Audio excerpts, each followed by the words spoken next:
Places You'll Go, a quote made famous by beloved children's author Dr. Seuss. The intention? To remind young people that their imaginations and their ability to believe in themselves can take them anywhere in life.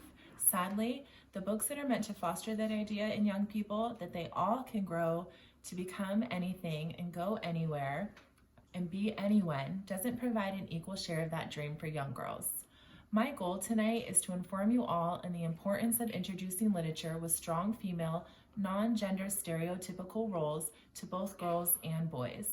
As children, most of us spend our childhoods and school-age years manifesting our imagination through books.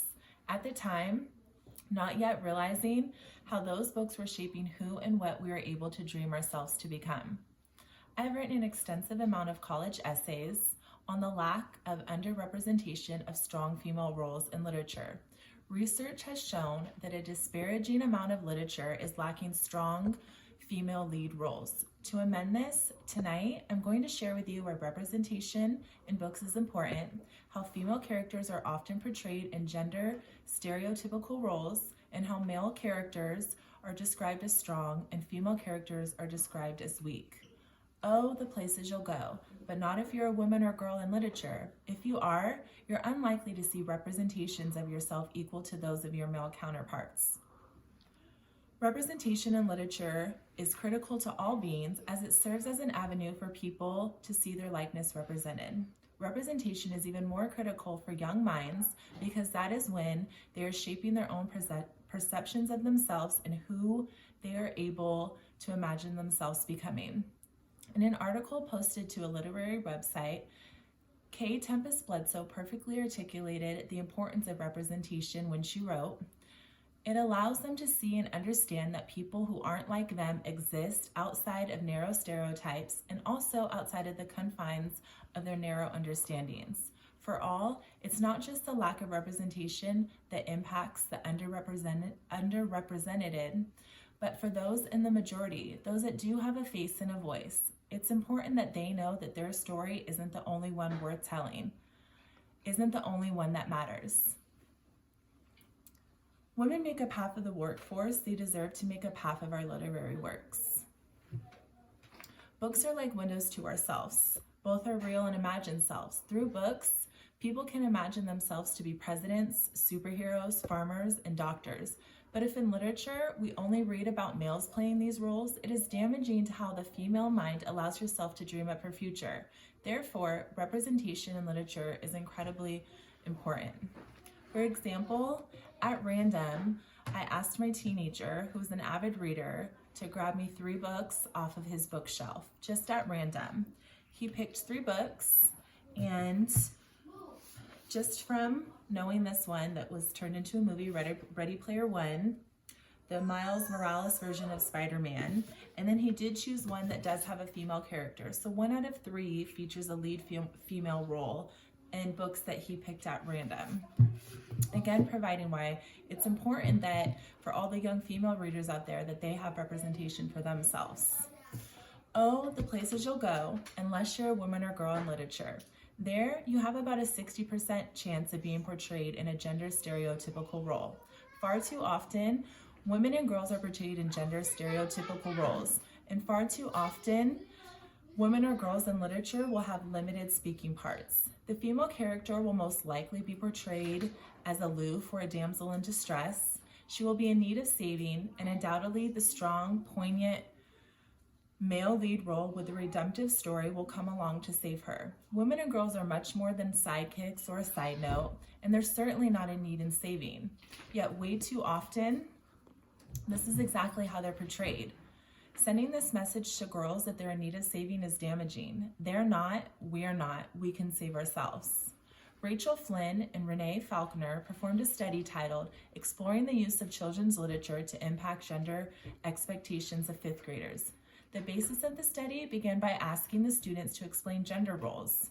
After finding that almost all the students attributed gender stereotypical roles to women, they used this information to introduce literature to the students that saw boys and girls in equal roles. Introducing this literature afforded the class the opportunity to see girls in equitable roles, and it became a perspective-shifting experience for the 5th graders. The study also found that it positively impacted the way the female students viewed themselves, thus further supporting why it is vital for girls to see themselves in non-gender stereotypical roles. Oh, the places you'll go, unless of course you're a woman or girl in literature. If you are likely to not go beyond being described by your looks. In literature, males are often described by their personality characteristics, while females are described by their appearance. This notion lends itself to what we believe makes both men and women valuable. A valuable male is valuable if he is strong, brave, smart, and courageous, whereas in literature, a valuable female is one that the reader can imagine as beautiful and desirable. In an article titled "Women Are Beautiful, Men Are Rational" that was published by the University of Copenhagen, it detailed a study that students did on the varying use of verbs that are used to describe male and female characters in literature. The article outlines how the study used an algorithm to identify the different language, verbs, and adjectives that are commonly used to describe female and male characters in literature. Per the study, beautiful and sexy are the most widely used terms to describe female characters, whereas strong and rational are the most often used to describe male characters. Women and girls are multifaceted. We can be both beautiful and intelligent. We are both beautiful and intelligent. These attributes are not exclusive of one another. Books need to include female characters that portray us as such.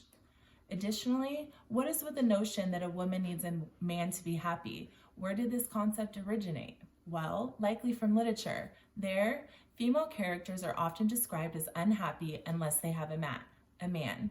As outlined in the article, The Cinderella Complex, written by Zhu Human et al., the idea being that a female character is almost always in pursuit of her Prince Charming, and her ambitions do not lie beyond finding love.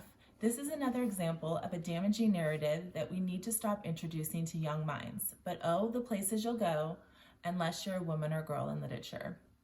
This evening, I've informed you on the importance of introducing literature with strong female lead roles to both young girls and boys.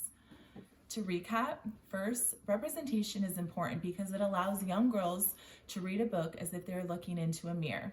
When they do, it deserves to see a reflection of themselves. Secondly, gender stereotypical roles in literature are damaging to both girls and boys alike because it alters who they can dream themselves to become and how they imagine the other person dreaming themselves to become. Lastly, attributing verbs and adjectives to female characters that are powerful and equitable to male roles is crucial. My hope is that when a young girl reads that famed Dr. Seuss quote, "Oh, the places you'll go," that every single one of them knows unequivocally that they can go anywhere. Thank you.